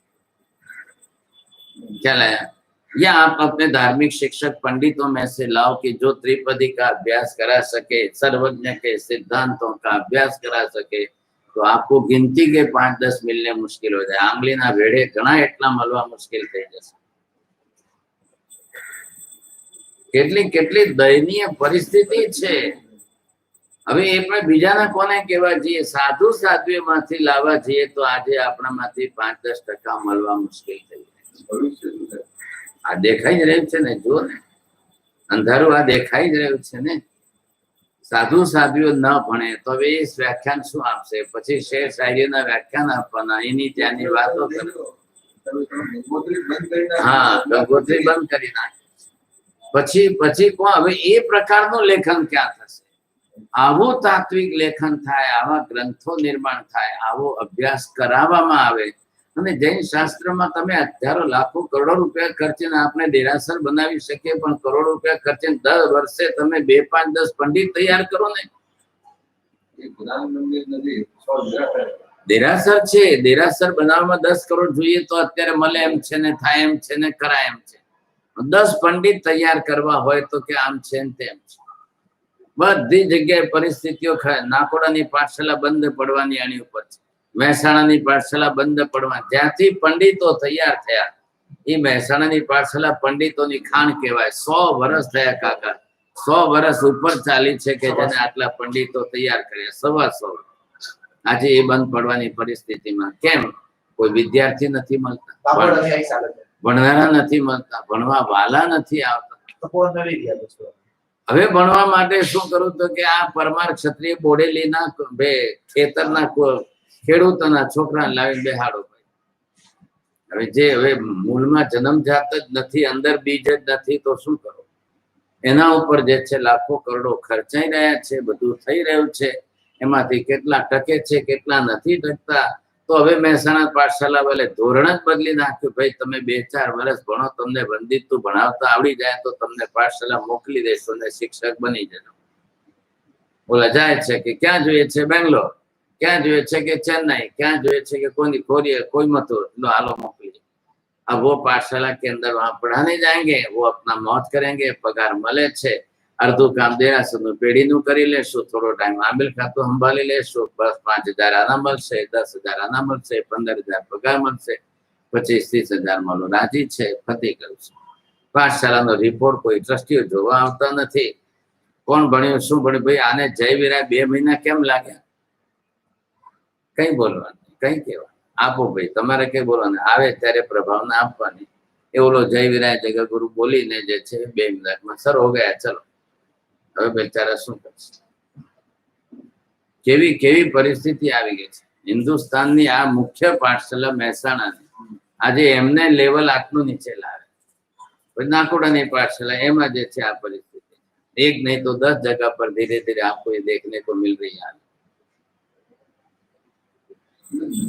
વાત એ છે કે આપણો જે અંધકાર છે અને બીજી બધી જગ્યાએ દિગંબરો જયપુરથી તમે જો એ લોકો આગળ છે, બૌદ્ધો આગળ છે, સ્થાનકવાસી આપણાથી ઘણા આગળ છે, અને આપણું ડેરાવાસીનું જે તબક્કો છે એ સ્ટાન્ડર્ડ નીચે જાય। દીક્ષામાં આપણે થોડી રીતે લાગે છે, બહુ મોટી મુશ્કેલી એ છે। એમાં બી આપણે આગળ નથી, દીક્ષામાં પણ આપણે આગળ આ એને તફાવત છે પણ લાગે। अब यहाँ पर इन्होंने जिस तरह से कहा है, अब ये महापुरुष क्यों लगे गए? ये महापुरुष जो है 300 बरस के पहले कितना चलन था, 300 350 बरस के पहले ये खंडन मंडन की प्रक्रिया होती थी। तो आप 1000 साल का इतिहास देखोगे, जैनों ने इसी तरह से बौद्धों के साथ बौद्धिक लड़ाई करके देश निकाल किया। क्या लाया? ये उस समय मल्लवादी सूरी तैयार क्यों हुए? उनका नाम ही रखा था मल्लवादी सूरी। जैसे कुश्ती के मैदान में लड़ाई करते हैं, इन्होंने बौद्धिक लड़ाई करके बौद्धों को परास्त करके बाहर निकाला। और राजा ने शर्त रखी थी बीच में कि अगर जो हार जाए वो हिंदुस्तान की सीमा छोड़ करके बाहर चले जाए। तब जाकर के कोई इधर बर्मा में और कोई इधर जो है सिलोन में, लंका में, और कोई इधर और कोई उधर, हिंदुस्तान की सीमा के बाहर बौद्ध धर्म फैलाया गया इस तरीके से मल्लवादी सूर्य के कारण। सब ऐसे एक नहीं अनेक हुए ना। क्या लाइन? अपने जैनाचार्य, जैनाचार्य, वादिदेव सूर्य जैनाचार्य थे। तब जाकर उन्होंने 1000 पेज के ग्रंथ लिखे। तो बौद्ध दर्शन वहां पे जाके फैला। हाँ, अपन फैले नहीं। हाँ, इधर नॉर्थ में चले जाओ तो तिब्बत। अब तिब्बत के अंदर बौद्ध गए और बौद्ध वहां फैलाए उन्होंने। 6000 जो है मंदिर उन्होंने बना दिए और वहां उनके मठ और पाठशाला और सब चलने लगी। तिब्बत में सबसे अच्छे बौद्ध तैयार हुए। तिब्बत से लग करके सीमा थी तो चाइना में गए। चाइना में बौद्ध धर्म इतना गजब का फैला था, इतना बड़े पैमाने पर फैला था। लेकिन कम्युनिस्ट संस्कार सरकार आने के बाद वहां से बौद्ध धर्म को साफ कर दिया गया।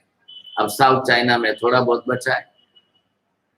तिब्बत में से इन्होंने 6000 मंदिर से सब खत्म कर दिए। इनका इतना पाया बिना का सिद्धांत है रसूलाचार्य। यही तो बात है ना। तो फिर वो उसको लोगों में बिठा दे कैसे? अपना इतना पाया सही क्या है? अब बस रोज तुम जाकर उनको कुछ नहीं, उनके वहां भी अंधाधुंधी है। बुद्ध का ढोल बजाओ जाकर मंदिर के अंदर, बौद्ध मंदिर के अंदर जाओ तो बुद्ध सोए उनका ढोल बजाओ। अब ये उनकी पद्धति है। बुद्ध सोए हुए से ढोल बजाओ। हाँ, बुद्ध सोए हुए उनको जगाओ, अब ढोल बजा के जगाओ। अब टाइम आ गया है, जागो। हमारे यहाँ कैसे आरती होती है, दीपक होता है, तो उनके वहां जो जाएगा वो पहले बुद्ध बन करके वो बुद्ध का ढोल बजाएगा। ढोल बजा करके उनको जगाओ और बोलो फिर सर्वम क्षणिकम सर्वम शून्यम सर्वम क्षणिकम सर्वम शून्यम बोलते हैं। हाँ, आप यहाँ से पहला विहार करके वर्ली जाओ। वर्ली में जो है संभवनाथ भगवान का मंदिर है, उसके आगे बौद्ध मंदिर है। 10 मिनट अंदर जाना, 10 मिनट जाकर बैठकर देखो।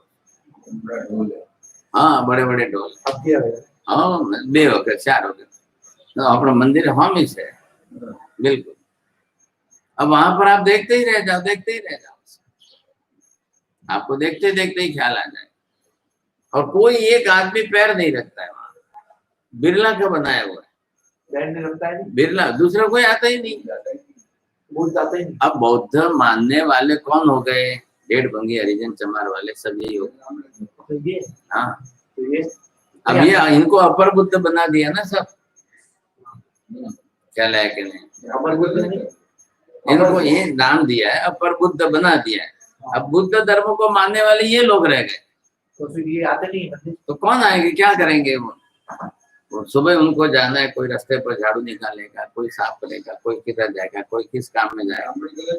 अम्बेडकर को भगवान माने। अब बौद्धों के अम्बेडकर को माना और अम्बेडकर के मानने वाली ये सब बने, तो ये सब जो है अम्बेडकर की फोटो लगा दी। हाँ, बस सब जगह। अब वहां पर भी कोई त्रिपिटक ग्रंथ शास्त्र कौन सोत्रांति कौन बौद्ध कुछ भी नाम भी नहीं जानते। तो ऐसा है सब नाम उनका भी पता। लेकिन आज यूनिवर्सिटियों में बौद्ध फिलोसॉफी पढ़ाने वाले 1000 हैं। ये विशेषता है। एक तरफ ये वर्ग रह गया, लेकिन उनकी मान्यताएं धारणाएं जो सारी बनी हुई है वो इस प्रकार। बहुत बड़ी बात है, बहुत। जैन धर्म के अंदर ये आपको देखना है, जिस धर्म का ज्ञानात्मक अस्त होता जाता है उस धर्म का भविष्य बहुत अंधकार में चला जाता है। ज्ञानात्मक अस्त नहीं होना चाहिए। धर्म का आधार ज्ञान है, आचार का आधार ज्ञान है। और हम लोगों ने आचार प्रधानता धर्म को बना दिए। दिन दिन क्रिया प्रधानता आचार प्रधानता देते जा रहे हैं और ज्ञान की गौणता होती जा रही है, तो ज्ञान का सूर्यास्त होता जाएगा। 100 में से 99% आप सब जगह देख।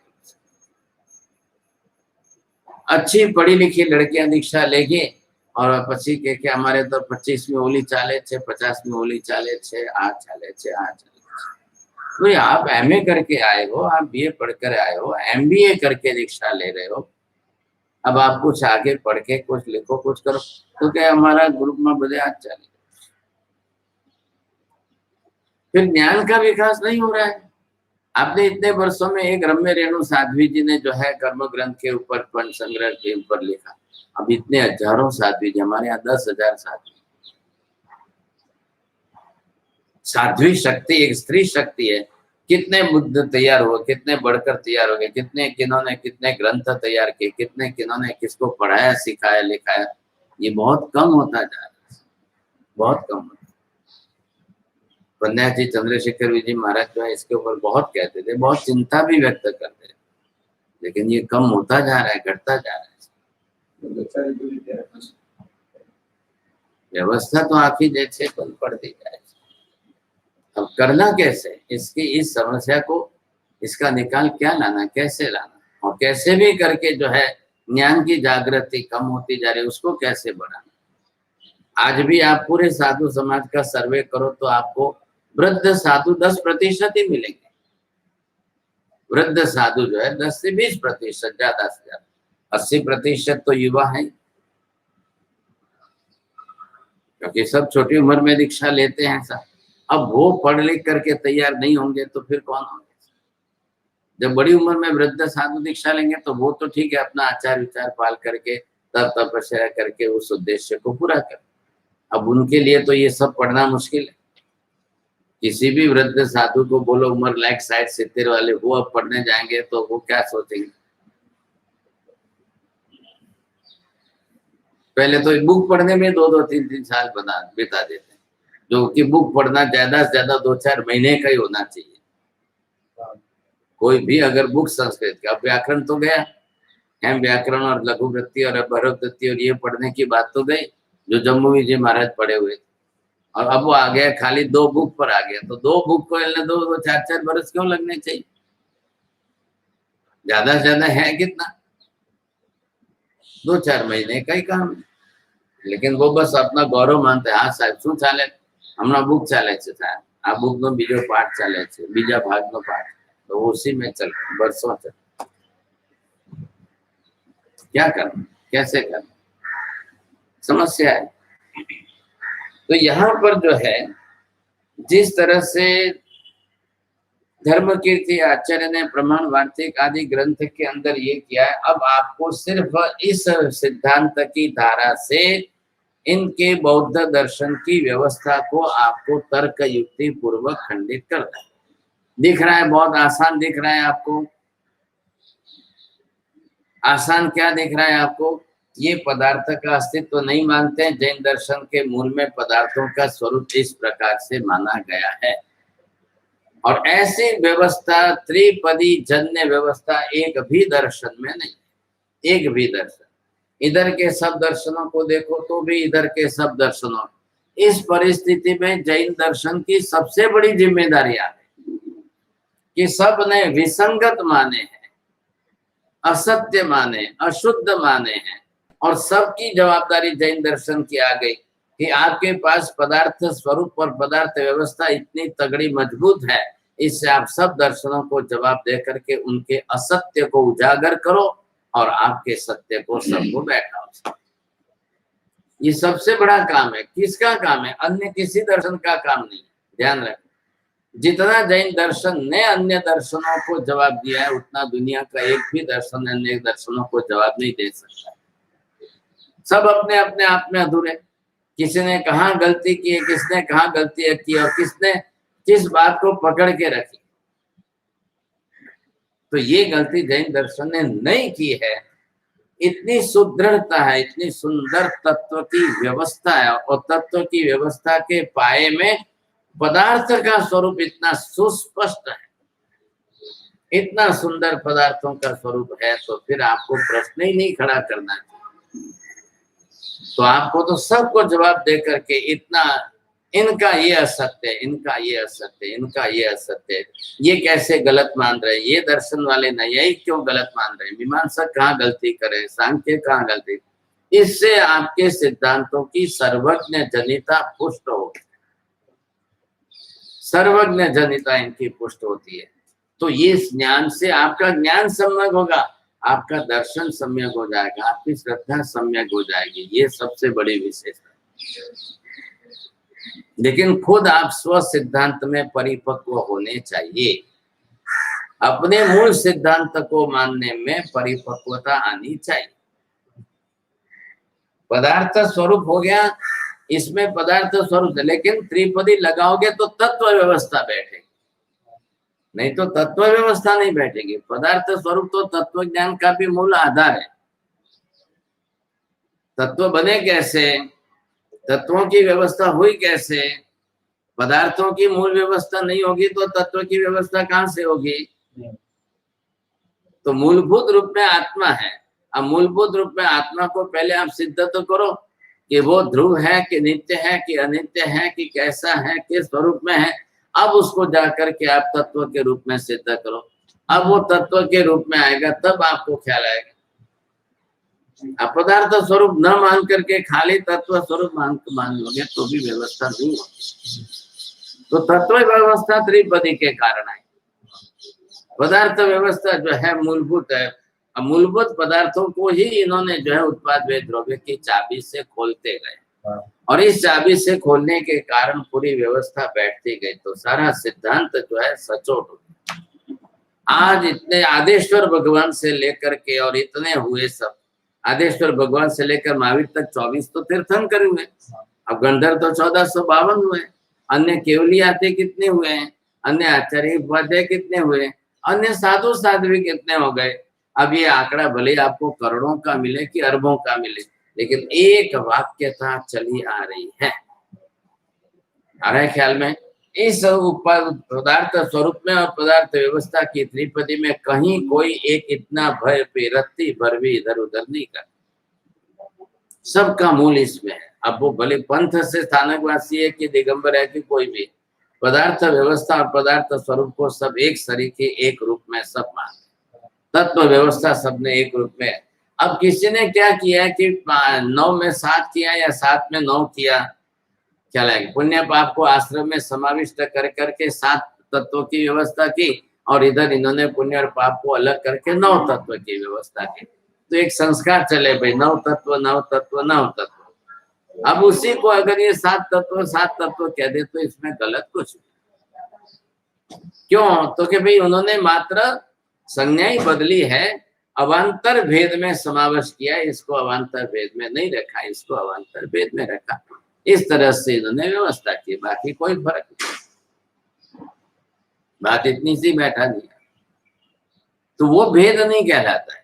जैसे आपने केशी स्वामी और गौतम स्वामी का जो है, उन्होंने भाई 14 जामो धमो, इन्होंने 5 जामो धमो, तो 4 और 5 के अंदर उन्होंने कहा कि 4 का ही भेद 5वां हमने अलग किया है, बाकी कोई फर्क नहीं किया है। तो पार्श्वनाथ भगवान के टाइम में 4 महाव्रत थे और आदेश महावीर स्वामी के टाइम में 5 महाव्रत क्यों हो गए? कोई फर्क नहीं भाई। एक इन्होंने दोनों को, स्त्री को और जो है वस्तुओं को, दोनों को परिक्रमा, इन्होंने 2 को अलग करके। तो 2400 तीर्थंकरों की इतनी एक कोड़ा कोड़ी सागरोपम के दीर्घ काल की भी व्यवस्था में अखंडितता बनी रही, कोई भेद मतभेद कुछ भी नहीं। ये सबसे बड़ी बात है। तो जब आचार एक सरीखे चल रहे हैं, आचार की परंपरा एक सरीखे चल रही है, तो सिद्धांतों की परंपरा भी सबसे बड़ी बात है, वो एक सरीखे क्यों नहीं चलनी चाहिए? कोई ना नहीं कह सकता इसमें। अब हमारा कर्तव्य क्या है कि जैन दर्शन आपके पास इतना सुदृढ़ है, सुव्यवस्थित है और अकबंध है, बिना किसी दोष का अंतिम सत्यात्मक है, तब वो शाश्वत रूप में इतने दीर्घ काल तक चल रहा है।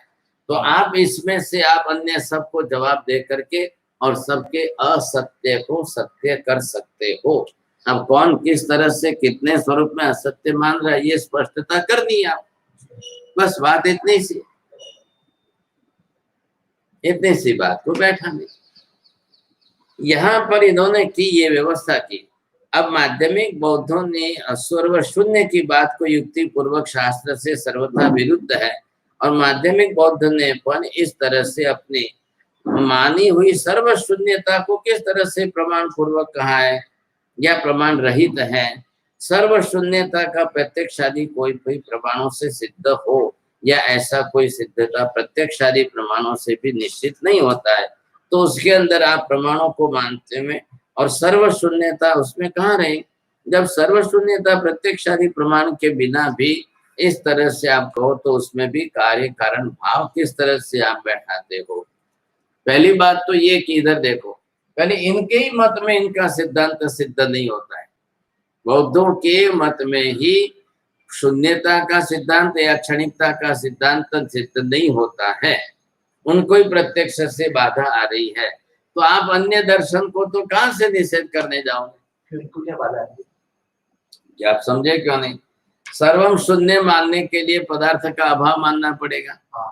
और दृश्य में प्रत्यक्ष रूप में सर्व पदार्थों का स्वरूप जगत में दिख रहा है। हाँ, जब पदार्थों का स्वरूप होते हुए आप उसका निषेध कर रहे हो, वही बात किसमें आई, प्रच्छन्न बौद्ध जो शंकराचार्य के मत वाले में ब्रह्म सत्यम जगन मिथ्या कह दिया तो जगत सारा स्वरूप सामने दिख रहा है, उसको प्रत्यक्ष से व्याघात कैसे करेंगे।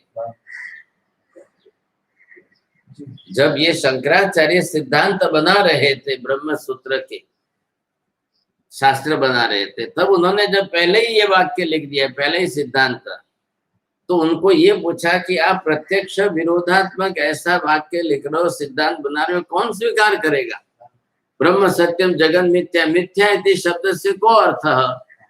आप अगर वैराग्य वासित करने के लिए लोगों की दृष्टि उस भोग पदार्थ में से बाहर निकालने के लिए करो तो वाजिबी है, युक्ति युक्त है। तो आप ये बोलो जगन मिथ्या इति, मिथ्या शब्द से अर्थ अभाव ऐसा सिद्ध मत करो।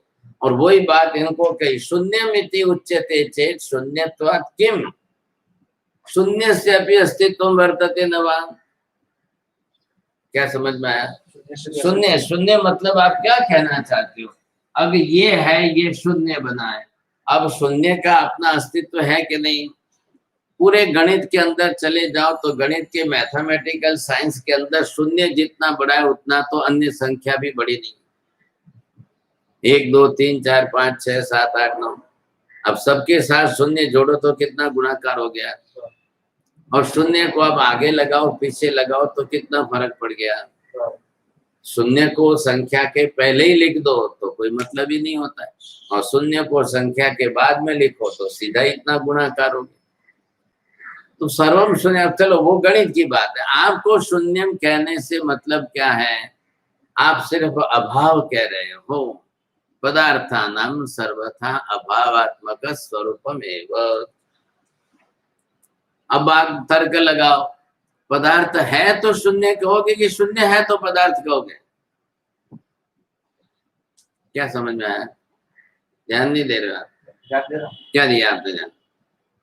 फिर जैसे हमने पहले क्या सिद्ध किया था, आत्मा नहीं है, तो नहीं पहले बोलना कि आत्मा बोलना, आत्मा बोलने के बाद नहीं बोलना। तो फिर जब नहीं है तो आत्मा शब्द क्यों बोलते हो आप। वैसे ही यहाँ पर पदार्थ शून्य है तो शून्य ही पदार्थ है कि पदार्थ शून्य है। अभी क्षणिक मतलब एक बात चल रही है, पदार्थ है कि पदार्थ शून्य। हाँ, तो पदार्थ शून्य, पदार्थ का अभाव जो है, तो आप पदार्थ को लोगे, पदार्थ बोलोगे, पहले उसका अभाव बोलोगे, फिर आप पदार्थ बोलोगे कि पहले ही अभाव बोल करके बाद में पदार्थ बोलोगे, पदार्थ बोल के अभाव करोगे। तो जगत का प्रत्यक्ष क्या है, आत्मा शब्द आया कहाँ से, शाब्दिक नय से विचार करो। जब अस्तित्व था तो संज्ञा बनी थी, अब बनी है संज्ञा, तो उसी को लेकर निषेध कर रहे हो आप। आप आत्मा को जब नहीं मानते हो, निषेध कर रहे हो, तो संज्ञा का भी उपयोग मत करो। संज्ञा का शब्द के रूप में उपयोग क्यों करते हो। वैसे यहाँ पर लोग पदार्थ ही जगत में नहीं है, तो फिर आप पदार्थ की संज्ञा देकर सर्वम शून्यम, तो सर्वम का मतलब शून्य होने के पहले सर्वम का अस्तित्व आप सिद्ध कर रहे हो, फिर उसका निषेध कर रहे हो। आ रहा है ख्याल में। तो पहले आप भी क्या कर रहे हो, पदार्थों का अस्तित्व सिद्ध करके उसको शून्य कह रहे हो, कोई क्षणिक कह रहे हैं, कोई ज्ञानात्मक संज्ञा कह रहे हैं। तो ज्ञानात्मक संज्ञा दी तो आपने ज्ञेय का अभाव मानकर ज्ञान संज्ञा दी। पदार्थ ज्ञेय स्वरूप में होते हैं कि पदार्थ ज्ञान स्वरूप में होते हैं? वहां जाइए आप, वही बात पर। इंद्रपुत्री गौतम ने जो आत्मा को न मानने के लिए क्या कहा, संज्ञा न प्रेत्य संज्ञा अस्ति। ये प्रेत्य संज्ञा किसको लाया? प्रेत्य संज्ञा आपने किसकी की?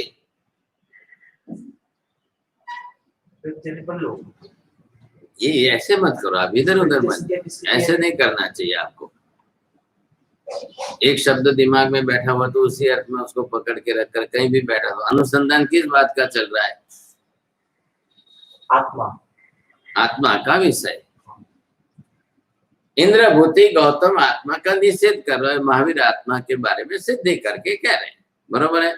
अब इंद्रभूति निषेध करके अपना वाक्य के न प्रेत्य संज्ञा इति कारणात् आत्मनः अस्तित्व न सिद्ध्यति, बरोबर, ये इतना सा उनको कहना है। तो न प्रेत्य संज्ञा अस्ति अगर नहीं है तो आत्मा शब्द आया कहां से, संज्ञा कहां से आई? संज्ञा संज्ञायाः वाच्यवाचक भाव संबंध। वाच्य इति पदार्थः, वाचक इति संज्ञा। वाचक शब्द जो है वो उस वाच्य पदार्थ की संज्ञा बनी। जब आत्मा है ही नहीं, आत्मा था ही नहीं, तो ये संज्ञा आई कहां से? आत्मा शब्द का उद्भव कैसे हुआ? चलो किसी नाम रखने वाले ने नाम रखा, लेकिन पदार्थ था तो नाम रखा कि नाम पहले सोचा और बाद में पदार्थ आया? पहले पदार्थ का भी नाम रखा। क्या लगेगा? अब पति पत्नी झगड़ा करे कि नहीं ये नाम रखना है बेटे को, ये नाम देना, हम तो ये नाम रखेंगे। तब तीसरे जज ने, न्यायाधीश ने आकर बीच में कहा भी बेटा है कहाँ पहले तो ना तो हमें भविष्य में थशे त्यारे થશે ત્યારે તો અત્યારે ઝઘડો કરીને તમે કોર્ટમાં કેમ આવ્યા? તો થશે ત્યારની વાત ત્યારે કરજો, અત્યારે એના માટે નથી ને તમે झगड़ो। पहले पदार्थ था फिर नाम। तो पहले आत्मा नहीं है उसके लिए झगड़ना है कि आत्मा पदार्थ ही नहीं है, कि आत्मा शब्द संज्ञा है तो शब्द का वाची कोई बात वाचक है कि नहीं है? वैसे यहाँ पर आपने शून्य को कहा, क्यों कहा? उस शब्द उस पदार्थ के अंदर कुछ नहीं है ये कहना है कि पदार्थ ही नहीं कुछ कहना है? पदार्थ नहीं है। घड़े के अंदर घी नहीं है। अब घड़े में घी नहीं है तब आप शून्य का अर्थ लगाते हो कि घड़ा भी नहीं है और घी है ही नहीं दुनिया में, उसके लिए शून्य लगा रहे हो। आया ख्याल में? पदार्थ भी नहीं, इसलिए शून्य लगा। तो अद्वैत वेदांतियों के सामने यही प्रश्न था, आप सर्व को मिथ्या कह रहे, तो मिथ्या कहने के लिए पहले उसकी क्या कक्षा थी? पहले थे और फिर मिथ्या हुए? तो जगत मिथ्या, तो जगत मिथ्या कह रहे हो तो अभी मिथ्या हुआ है कि पहले से मिथ्या है? अभावात्मक है तो आपने मिथ्या कहा कि अभावात्मक है तो आपने जगत संज्ञा क्यों दी? पदार्थानां यदि अभावः अंगीक्रियते चेत् जगत इति संज्ञायाः प्रयोजनं किम्? जगत संज्ञा कहां से आई? फिर पदार्थ का ही अभाव है तो पदार्थ को अभाव बोला। ये बात तो नहीं करे और ये बात करे तो इनके अंदर पहले इनका कैसे विरोध आएगा? हमेशा एक पद्धति होती है, ख्याल रखो, क्या वाद व्यवस्था की एक कला है। पहले उनके ही सिद्धांत में परस्पर विरोधाभास सिद्ध करो। आप कल्प सूत्र फिर ध्यान से पढ़ना और उसके अंदर जो गणधरवाद के अंदर जो विषय है तो उसमें सब में क्या कहा है? पहला वेद में से आपने सूत्र कौन से लिए हैं, कैसे लिए, और वेद के अंदर ही इस श्लोक के विधान का दूसरे में विरोधाभास कैसे आता है। फिर बाद में जवाब तो महावीर देंगे, वो बात की है। पहले तो आपके अंदर परस्पर विरोधाभास कैसे हो रहा है, पदतो व्याघात कैसे हो रहा है, ये देखो पहले। तो कैसे हुआ क्या लगे? तो वहां पर उनको स्पष्ट करने के लिए कहा गया। तो उनके ही वाक्य एक जगह पर ये वाक्य, एक ही वेद के अंदर शुरुआत में पहले ये वाक्य मिला तो पीछे जाते हुए उसका विरोधी वाक्य दूसरा मिलता है। तकलीफ ये होगी। तो परस्पर विरोधी वाक्यत्वात् शंका, शंका का उद्गम का कारण दो है, एक तो परस्पर विरोधी वाक्य का, और दूसरा आपने शब्द की संज्ञा अर्थ बदल दिया और वहां कार्य कारण भाव नहीं बैठ रहा है, इसके कारण आपकी संज्ञा बदल गई। बात इतनी सी। अब ये दोनों को समझ करके उत्तर देना है। तो आपने संज्ञा बनाई क्यों, संज्ञा बनी कैसे? तो इन अद्वैत वेदांतियों के सामने भी ये बहुत बड़ा प्रश्न था। अनंत पदार्थ जगत में है, जगत तो अनंत पदार्थात्मक है, ये पदार्थ अनंत है, और आप सबको मिथ्या कह करके अभाव सिद्ध कर रहे हो, ये बहुत बड़ा अपराध हो जाएगा। मिथ्या कहने के लिए अर्थ क्या? तो मिथ्या शब्द का अर्थ अभाव होता है कि नहीं होता है, इसके ऊपर बहुत बड़े चर्चा करने के लिए खड़े हो गए। उन्होंने सर्व का अभाव सिद्ध नहीं किया, उन्होंने मिथ्या बोला है। तो मिथ्या बोलने से ब्रह्म सत्यम जगत मिथ्या, मिथ्या बोलने से अर्थ बदलना है। मिथ्या का अर्थ कि आत्मा ही सत्य है, बाकी सब पुद्गल सब मिथ्या है। नहीं, पुद्गल में विभाव दिशा में आध्यात्मिक अर्थ नहीं ले सकते इसका। आपका आध्यात्मिक अर्थ बैठा हो, आपको बैठाना है। अब वो मैं आध्यात्मिक अर्थ नहीं बैठा रहे, उन्होंने पदार्थात्मक स्वरूप, पदार्थ स्वरूप में ही सीधा अभावात्मक अर्थ बैठा दिया है। बात इतनी सी है। तो यहाँ ये बौद्ध तो सब अभाववादी बनते जा रहे हैं ना, अभाववादी बन करके ये एक एक पदार्थ के धर्म को ले रहे हैं। इन्होंने सीधा ज्ञान गुण को लिया और ज्ञानी को नहीं ले रहे। ज्ञान गुण का आश्रय स्थान कौन है वो नहीं ले रहे। द्रव्य को लिए बिना गुण को ले रहे हैं, जबकि द्रव्य गुण का अभेद संबंध है। ये जो है एक धर्म को ले रहे हैं पदार्थ का, और पदार्थ को ना कह रहे हैं। इन्होंने क्षण को प्राधान्यता देकर सर्वम क्षणिकम कह दिया, पदार्थ का अस्तित्व ये भी निकाल रहे हैं। इन्होंने सर्वम शून्यम कह करके इन्होंने भी पदार्थ का अभाव ही कर दिया। तो इनको अभावात्मक सीधा लिखना था, शून्यम क्यों लिखा? आप कोशिश करो समझने की। जब इनकी विवक्षा आपको बरोबर स्पष्ट समझ में आ जाएगी तो ही आप उनका खंडन कर सकोगे। शून्य क्यों लिखा, इनको क्या लिखना था? अभाव,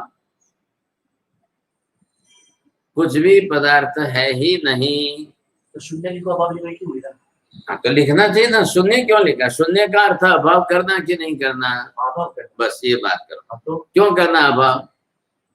चलो, मैंने अभी क्या कहा आपको, घड़े में पानी नहीं है। घड़े में पानी का अभाव है। हाँ, तो पानी का अभाव बोल दो, घड़ा तो है ना। हाँ, घड़ा तो आया कि नहीं आया? तो ऐसा क्यों कहे? तो फिर अब घड़े में पानी नहीं है तो वहां पर क्या है, वहां शून्य शब्द का प्रयोग करो। लेकिन घड़े का तो आधार आदि भाव भी संबंध से जुड़ गया, अब उसमें वो आधार बैठ रहा है तो आप निषेध नहीं कर सकते हो। अब निषेध नहीं कर सकते हो तो अस्तित्व सिद्ध हो जाता है। आप समझो, पहले कोशिश करो। अस्तित्व सिद्ध हो चुका है, फिर बाद में उसका आप अभाव सिद्ध करने जा रहे हो, ये बात नहीं बैठ। ये क्षणिक धर्म को सिद्ध कर रहे हैं, तो इसके पीछे धर्मी है तो आप धर्म को सिद्ध कर रहे हो। क्षणिक शब्द कालवाची है कि क्षणिक शब्द पदार्थवाची है? क्षणिक शब्द ये पदार्थवाची कर रहे हैं। क्या आप क्या बोल रहे हो, क्या अर्थ है? क्यों? क्षण यानी काल शब्द। पहले 3 अक्षर का शब्द क्या है? क्षणिक। हाँ, पहले ये बोलो, आप इधर उधर मत जाना। क्षण यानी, फिर इधर उधर गए तो क्या बोलूं? क्या तो आप क्षणिक शब्द बोल रहे हैं? क्षणिक शब्द कालवाची है कि क्षण शब्द कालवाची है? हाँ, क्षण शब्द काल। हाँ, तो क्षण शब्द कालवाची है, क्षणिक शब्द पदार्थवाची है। एक क्षण तक ही उस काल में वो पदार्थ रहा। तो आपने पदार्थ स्वरूप पहले स्वीकार किया कि नहीं किया? थोड़ा सा भी एक अक्षर का फर्क करेंगे ना तो ये न्याय शास्त्र है। अब आप पहले नक्की करो, सर्वम क्षणिकम कहना है कि सर्वम क्षणम कहना है? हरे ख्याल में सर्वम क्षण रूपम, तो क्षण रूपम कहोगे तो खाली एक काल का ही अस्तित्व होगा, बाकी सबका अभाव हो जाएगा। अब आपने सर्वम क्षणिकम कह दिया है तो वो पदार्थ में गया है। मतलब क्षणिकम मतलब क्या? क्षण काल जीवी, वो क्षण काल जीवी है मात्र, एक क्षण तक ही जीवित रहने वाला है। चलेगा। अब हम जैसे कहते हैं कि निगोद, तो निगोद निश्चित रूप से क्षण जीवी है। कितनी क्षण का उसका आयुष्य है, उतना ही जीवन जीने वाला है, तो उसको क्षणिक, वो क्षण नहीं है, वो क्षण जीवित रहे, क्षण तक ही जीवित रहता है, निर्धारित नियत क्षण तक ही उसका अस्तित्व है। वो कौन सिद्ध हुआ? क्षणिक से काल की संज्ञा सिद्ध नहीं हो रही है, क्षणिक से निगोद के जीव के अस्तित्व के उसका काल नियत सिद्ध हो रहा है। तो दूसरे पदार्थ का अस्तित्व सिद्ध हो गया। बात इतनी सी है, आप दूसरे पदार्थ के अस्तित्व का अभाव नहीं कह सकते। आप समझने की कोशिश करो। ये क्षणिक कह करके फिर अभाव पर आ रहे हैं, ये शून्य कह करके अभाव पर आ रहे हैं, और ये बिना ज्ञेय पदार्थ को माने ज्ञान मान रहे हैं। तो ज्ञान गुण है कि नहीं है? ये का अभाव मान रहे हैं, हाँ, पूरी दुनिया का अभाव मान रहे हैं, शून्य वाले, हाँ, क्षण वाले के अभाव तो नहीं समान सरीखे तो हुए। मूल में जाओ तो एक अंश लो पहले, पदार्थ के अस्तित्व का अभाव। तो पदार्थ के अस्तित्व का अभाव दोनों ने मान लिया। दोनों ने मान करके इन्होंने ज्ञान की संज्ञा नहीं ली, इन्होंने ज्ञान की संज्ञा ली, फिर जाकर के व्यवहार बैठाने की कोशिश कर रहे हैं। क्या माना? क्या अभाव माना? हाँ, अभाव कैसे? तो शून्यता मतलब अभाव ही तो कह रहे हैं। क्षणिक, क्षणिक वाले भी जाकर के पदार्थ को तो सिद्ध ही नहीं करे, वो तो पदार्थ को ही अस्तित्व नष्ट कर रहे हैं। हाँ, वो तो एक क्षण के अरे भाई, जैसे वायु भूति ने किया, हाँ, मैं तो आत्मा मानता हूँ, हाँ, लेकिन किसको? शरीर को यार। तो फिर क्या फर्क पड़ा?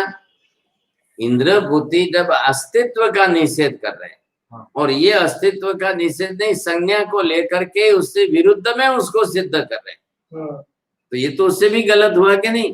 बराबर। ये बात समझो। तो ये भी वैसे हुए क्षणिकवाद। हाँ, तो ये, हाँ, तो क्षणिकवाद कैसे हुआ? पदार्थ को मान करके, पदार्थ को क्षण जीवी मान करके क्षणिक कहना, ये सर्वथा अभाव मान करके उसको शून्यम कह रहे हैं। ये सर्वथा है ही नहीं मान करके ज्ञान की व्यवस्था कर रहे हैं, और ये मूल में आकर के पदार्थ को मान करके उसको क्षणिक मानना। एक क्षण तक पदार्थ जीता है, बस, उससे ज्यादा नहीं। अब क्या करना बोलो, कैसे बैठाना? तीनों का जब तक आप आधार नहीं समझेंगे, सब आ रहे का पर पदार्थ स्वरूप पर, मूलभूत पदार्थ स्वरूप पर आ रहे हैं, और मूलभूत पदार्थ के ऊपर ही इन्होंने लिया, लेकिन पदार्थ के स्वरूप का निषेध करके पदार्थ के एक धर्म को सिद्ध कर रहे, आंशिक धर्म को। तो आंशिक धर्म को आप सिद्ध करके चलोगे और पदार्थ स्वरूप का निषेध करके चलोगे, कैसे बात बैठेगी? अब इसको कौन समझे, कैसे समझाना? इसलिए इन सब को जवाब देने के लिए महावीर ने क्या किया? क्षणिकता आपकी उत्पाद व्यय में आ जाएगी। अब कार्य कारण भाव कैसे बैठाएंगे? व्ययत्वात् क्षणिकत्वम्, यस्मिन् क्षणे व्ययो भवति तस्मिन् क्षणे क्षणिकत्वम्। बोलो आप। व्ययत्वात् क्षणिकत्वम्, यस्मिन् क्षणे व्ययो भवति तस्मिन् क्षणे क्षणिकत्वम्, तस्मात् क्षणिकत्वम्। अब ये बात बैठ गई, बरोबर समझे कि नहीं? तो ये सिद्ध होती है, जिस समय व्यय हो रहा है, प्रति समय व्यय नहीं, इनका क्या है? प्रति समय व्यय, प्रति क्षण क्षणिकता है, प्रति क्षण में नष्ट है। महावीर कह रहे प्रति क्षण की नहीं, बनने वाला पदार्थ जितने काल में क्षण होगा, टिकेगा, रहेगा। एक आत्मा ने शरीर धारण किया, जन्म लिया है, तो वो 33 सागरोपन तक जी रही है। अब 33 सागरोपन तक उसने एक ही शरीर धारण करके रखा है, आप निषेध कैसे करोगे? सर्वथा निषेध नहीं कर सकते।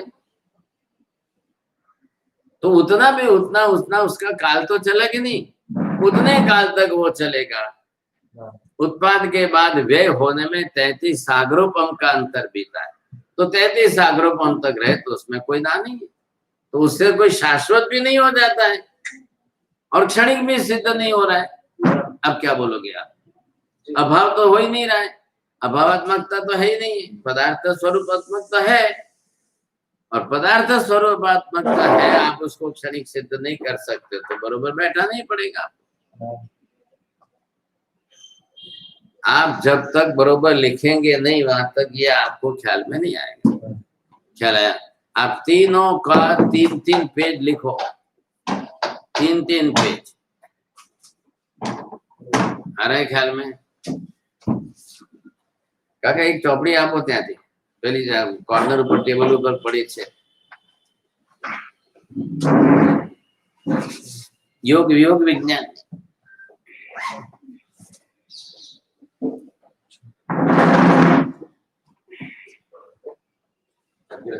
हाँ बस ये इसमें पढ़ के आना।